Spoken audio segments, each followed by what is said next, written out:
الحمد لله رب العالمين وبه نستعين على أمور الدنيا والدين صلى الله على سيدنا محمد وعلى آله وصحبه أجمعين ولا ليال إلهي بمهدس كله إلهي قين قدق داد إسلامه إلهي جل وعلا ولا ليال وحوين قسي إنه عن سؤالا إلهي وحو أبوري مخلوقات فربدا مخلوقات إلهي أبوري أولنا رالك موضاحا كليا وحو رالك يا إسلامك وحو كذا إسلامك إن دين عند الله الإسلام إلهي وحو ينسي أولا حريرك أوينه أو بشر كسي ابن آدم كسي وإسلام ماذا ولا ليال واتي الدنيا وناجين لهيد وإلهي الدنيا وكواس لحي واتي آخرة هذا قفك إلهي هرتي سبا وكو أنفع لهيد مركا waxa ugu weyn oo haysto qofku waa islaamnimada waxa weeye wax uu ah adduunyada naxariis ah oo loogu naxariisanayo oo loogu dambi dhaafayo oo lagu irsaaqayo oo lagaga raali yahay aakhirana walaalayaal waa waxa ugu horeeya ee Ilaahay uu ku sharfayo oo uu ku karaamaynayo oo ay ku kala fadilmayaan dadku waa islaamnimada waxa loo baahan yahay in la caqiideysto iyo waxa aan loo baahnayn waxa dhammaan jamiica awaamirtooda dhan ربي أي كقادني على طريق محمد صلى الله عليه وسلم ولا ليال إسلام لماذا سي وات وحنفعده وات أممك إلهي ونزرك كسيه وات إلهي ودلك كل حلسيه وات قفك مركو يسولي بإلهي وحي أود قال يا رقيس وكبحيه لتكون كلمة الله العليا وحي كان سائن إلهينا إساقنا كدق عالي قف شرف له وكسر يا خلقك انتي سكله أي كنيسة marka walaalayaal garashada islaamnimada iyo fahankeedu iyo walaalayaal inaynu u aragno maanta waa la badan yahay islaamka muslimiintu acdaad laakiin walaalayaal uma noola sidii Ilaahay uu ugu abuuray ee ugu talagalay nabi maxamed sallallahu alayhi wasallam waxa uu soo hijrooday marka uu ka soo hijrooday hijradu way jirtay dhibaato haysatay saxaabada oo ay mushrikiintu ku hayeen laakiin kaliya ma ahan inay ka cararaan dhibta ujeedada hijradu waxay ahayd oo kale in la dhiso dawlad islaam ah waa la waajibiyay qof kasta inuu haajiro ayaa la waajibiyay si uu uga qayb qaato dawladda islaamka dhismaheeda iyo ka qaybgalkeeda qaali iyo raqiis ku bixiyo wax kasto awoodo inuu ku bixiyo taasina waxay keentay muddo 30 sano ku dhow in caalamul islaam dunidii ay qabsadaan oo inta badan caalamka ay ka taliyaan oo gaaraan Siin oo gaaraan Russia oo gaaraan caalamka ay gaaraan markaas iyagoo izzi iyo sharaf ku gaaray marka walaalayaal qofka islaamka ahi inuu islaam yahay waxa iyana u dheer inuu sidoo ku dhismi lahaa islaam mujtamac muslimiin ah inuu ka shaqeeyo sidii uu lagu heli lahaa isbedel laanahu isbedelku waa inuu ka yimaado awalan aniga iga yimaado markaan wax ka bedelo saan u noolahay saan u fikirayo awaamirta aan qaadanayo cidda aan ka qaadanayo dan waxaan wax ka bedeli karaa mujtamaca taasi marka waxay u baahan tahay in dadka islaamka ahi ay isbedel baan u baahanahay waxaynu aragnay inaynu ka ixtiraafnay diinteena waxaynu aragnay in aynaan mahadin markaynu kitaabkii fududaysanay inagu natiijo fiican inooga soo bixin أعدادني يا أعداد إلهي أينا فرصة سين ما أنتنا وحين قارن هير أيوة نوشي أكان محاونا أكسن محاهم تاسي مركا وحي إن بدن أردتكي عادي أها أما عامدي أمضى وحي كدكتي كوا كودا وخا وأي حلس حتى كالشيء عقيدته دي إيمان كودي مركا وحي لو باهي إن اسبدل لها لا وعلى قام مارمان لكن هو إنه يمادا اسبدل dadka islaamka ahina iyagoo dhan ay ka wada shaqeeyaan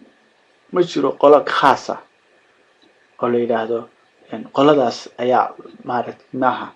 ummadda islaamka saxaabadu dhamaan culimo may wada ahayn laakiin se dhamaantood mujaahidiin bay wada ahaayeen dhamaantood ducaad bay wada ahaayeen dhamaantood mutaxarrikiin bay wada ahaayeen marka qofka islaamka ahi inkastoo ha yaqaan laakiin wax buu qaban karaa waxbuu anfici karaa marka in la aqbalaa loo baahan yahay oo si common ah oo islaamnimo ah oo walaalnimo ah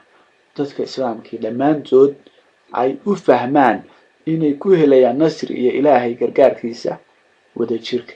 iyo midnimada iyo walaalnimada iyo ukhuwada iyo in dadka islaamka ah waxaan inay ka dhaxeeyaan loo baro oo aan qolana monopoly ku qaadan oo aanay dadka si ka dhaxaysa loo sheego oo loo baro oo aan waxaad arkaysaa khilaafku faa'iidadiisu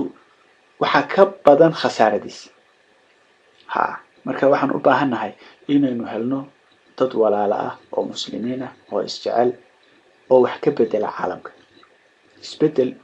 ayaynu u baahannahay nabi maxamed sallallahu alayhi wasallam isagoo maka jooga oo saxaabada ay dhibaataysan yihiin mustadcafiin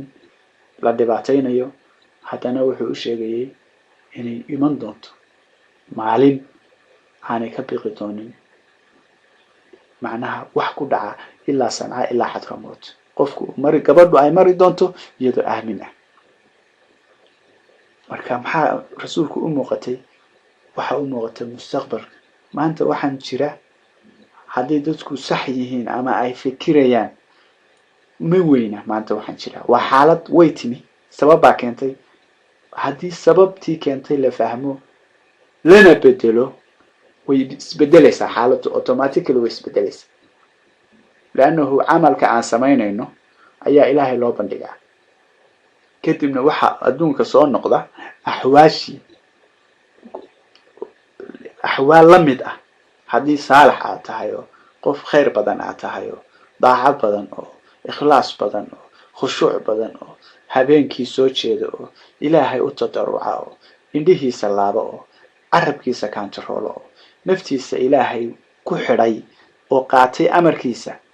إلهي عمل كاجتك حتى عمل خير بالنقل وحنا كوسون نقول حتى عمل خير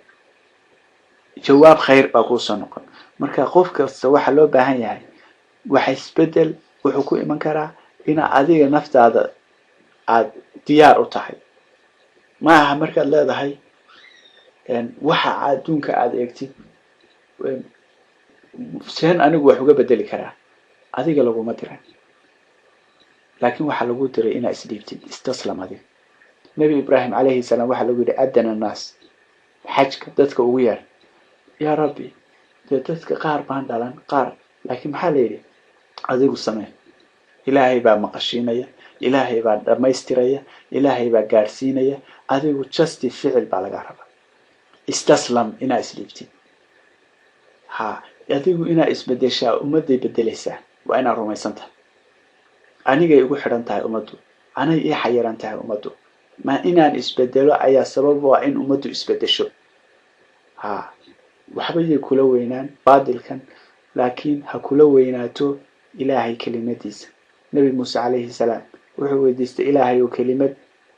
aan kugu baryo ii bar oo ii khaas ah waxa lagu yiri yaa muuse waxa tiraahdaa la ilaaha illa allah wuxuu yaa rabbi taa dadkoo dhan baa yiraahday mid special aan rabaa aniga gaariya waxa lagu yiri Muuse todobada sama iyo waxa u dhaxeeya todobada araadin iyo waxa u dhaxeeya hadii miisaan la saaro la kafa la ilaha illa allah na miisaan la saaro la rajahat la ilaha illa allah qofka rumaysan ilaahay caalamkan aad arkaysid sidoo doona hawsheekay hawa horumaray iyo caalam waxa soo dhan ka bax qofkaas ka miisaan weyn لأنه هو ميت عالمان إلهي رميسنين قفك إلهي رميسن إساقا نول إساقا كميسان وين والعاقبة للمتقين ما أنت هدا دونتي سيدا دونتي دو أرق لكن وحلقا يابا مالين بايمان دونتا إلهي نكوم كان إساقا عليه بعد الفعليك يا جماعة إلهي كوم كان وحو دحلسين يا دادك إلهي عتقية دي ساعة دادك إلهي أمركي ساقاتك ودحلسين يا taasina u baahanahay inaynu isku baraarujino walaalayaal insha Allah biidnillaahi kariina waxaan rajaynaynaa nasr iyo gargaar xag ilaahay ka imanaya inagana waxaan rajaynaynaa in ilaahay qalbiyadeena nooleeyo oo ilaahay ku abuuro sujaaca iyo caadifa iyo cunfi iyo xamaasadeena aynu diinta gashano qabiilka markay aad aragtid dadku caadifadooda iyo xamaasadooda way ku run sheegan qabiilka maxaa keenay diinta looga run sheego way ka run sheegaan ururka iyo siyaasadda iyo waxa ay aaminsan yihiin islaamnimada maxaa looga run sheegi waay waxaan gelinayo qabiilka ama aan gelinayo baatilka ama aan gelinayo sharka sometime khayrka aan geliyo isaga anfacaya isaga aakhiradeeda ah isaga aayahayga ah isaga mustaqbalkayga ah isaga ilaahay la kulankiisa ah isaga janno iyo naxariis iyo naciim almuqiim ah marka walaalayaal sidaasina u baahanahay inaynu isku baraarujino waxaan insha Allah rajaynayaa ilaahay nasr iyo gargaar iyo guul baan ka rajaynayaa. Assalaamu calaykum waraxmatullaahi wabarakaatuh.